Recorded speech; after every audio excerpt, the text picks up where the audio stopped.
राधे कृष्ण दोस्तों, आप सभी को राधाष्टमी व्रत की बहुत बहुत शुभकामनाएं। मैं भाविनी मिश्रा अपने चैनल में आपका स्वागत करती हूं और आप सभी के सुखी और स्वस्थ जीवन की कामना करती हूं। भाद्रपद माह के शुक्ल पक्ष की अष्टमी तिथि को राधाष्टमी का व्रत रखा जाता है। सुखी वैवाहिक जीवन के साथ सुख समृद्धि के लिए भी यह व्रत रखा जाता है और इस दिन कथा सुनना बहुत ही अनिवार्य होता है। तो संपूर्ण व्रत कथा इस वीडियो में मैं आपसे शेयर करूंगी। भाद्रपद माह के शुक्ल पक्ष की अष्टमी तिथि को राधा रानी का जन्म हुआ था, इसलिए इस दिन को राधाष्टमी या राधा अष्टमी के रूप में माना जाता है। भगवान कान्हा के जन्म यानी भाद्रपद माह के कृष्ण पक्ष की अष्टमी तिथि के ठीक 15 दिन बाद राधा रानी का जन्म हुआ था। इस दिन भक्तगण व्रत रखने के साथ राधा रानी का धूमधाम से जन्मोत्सव भी मनाते हैं। मान्यता है कि इस दिन व्रत रखने से राधा श्री कृष्ण के अलावा माँ लक्ष्मी का भी आशीर्वाद प्राप्त होता है। इस दिन राधा रानी के साथ श्री कृष्ण की पूजा करने का विधान है। आइए जानते हैं कि शुभ मुहूर्त क्या होगा, उसके बाद मैं आपसे व्रत कथा शेयर करूंगी। वैदिक पंचांग के अनुसार भाद्रपद शुक्ल पक्ष की अष्टमी तिथि 30 अगस्त की रात 10:46 से आरंभ होगी और 1 सितंबर को तड़के 12:57 पर समाप्त होगी। तो उदया तिथि के हिसाब से यह व्रत 31 अगस्त को रविवार के दिन रखा जाएगा और जो पूजा का शुभ मुहूर्त है वह 31 अगस्त को 10:42 से लेके दोपहर के 1:14 तक रहेगा।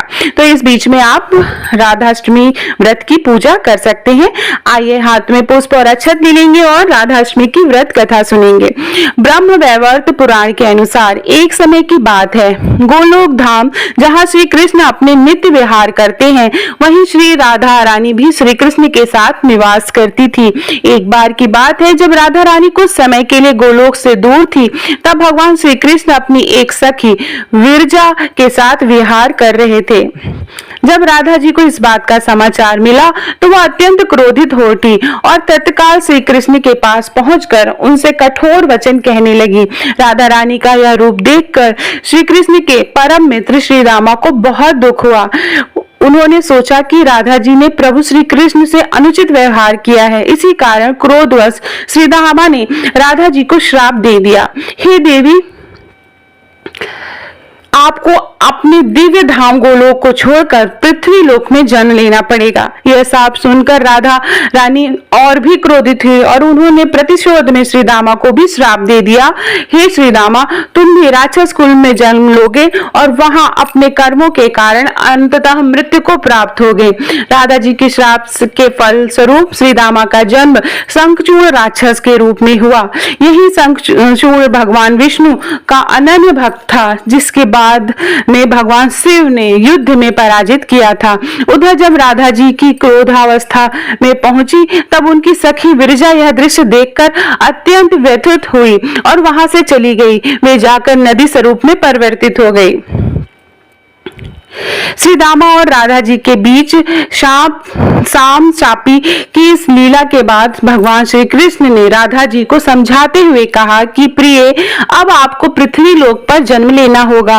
वहां आप वृषभानु जी और उनकी पत्नी कीर्ति देवी की पुत्री के रूप में प्रकट होंगे। सांसारिक दृष्टि से आपका विवाह रायान नामक वैश्य से होगा, जो मेरा ही अंश अवतार होगा। इस प्रकार पृथ्वी पर भी आप मेरी प्रिया स्वरूप में ही रहेंगे, परंतु हमें वहाँ वियोग और मिलन दोनों की लीला का अनुभव करना होगा। भगवान श्री कृष्ण के वचनों के पश्चात योग माया ने कीर्ति देवी के गर्भ में प्रवेश किया। जब कीर्ति देवी परिणाम से गुजर रही थी, तब योग माया ने वायु के रूप में वहाँ प्रवेश किया और उसी क्षण राधा रानी कन्या के स्वरूप में प्रकट हो गई। इस प्रकार देवी राधा का दिव्य अवतरण पृथ्वी पर हुआ और वे वृषभानु जी की लाडली पुत्री के रूप में बरसाना धाम में पली भरी। तो ये थी राधा जी के जन्म राधाष्टमी व्रत की संपूर्ण कथा। जो भी हाथ में पुष्प अक्षत है भगवान को माँ राधे को अर्पित कर देंगे और प्रेम से बोलिए ओम नमो भगवते वासुदेवाय, ओम राधाय नमः और राधे राधे का 108 बार जाप जरूर करिएगा। बहुत बहुत धन्यवाद ये वीडियो देखने के लिए। वीडियो पसंद आए तो मेरे चैनल को प्लीज सब्सक्राइब करिएगा। करेंगे, धन्यवाद। भोग में जल से घेरा करेंगे, भोग भगवान को ग्रहण कराएंगे और इस तरह से बहुत ही सरल तरीके से आप पूजा कर सकते हैं। तो इसके बाद घर की जो आरती है भगवान को देंगे और घर के सभी सदस्यों को आरती देंगे। तो इस तरह से हमें पूजा करनी है। राधा अष्टमी का व्रत बहुत ही महत्वपूर्ण माना गया है। आप एकादशी नहीं भी रहते हैं, आप जन्माष्टमी का व्रत नहीं भी रहते हैं, लेकिन अगर आप राधा अष्टमी का व्रत रह लेते हैं तो उससे आपको सभी एकादशी और जन्माष्टमी के व्रत के का जो फल मिलता है उसकी आपको प्राप्त होती है और अंत में आप वैकुंठ धाम को प्राप्त होते हैं। ऐसा माना जाता है, ऐसा हमारे पुराणों में कहा गया है, ऐसी मान्यता है, धार्मिक मान्यता है। अंत में हम क्षमा प्रार्थना करेंगे कि पूजा में कोई भी भूल चूक हो गई हो तो हमें भगवान जी माफ करिएगा। आप सभी को एक बार फिर से राधा अष्टमी की शुभकामनाएं। धन्यवाद।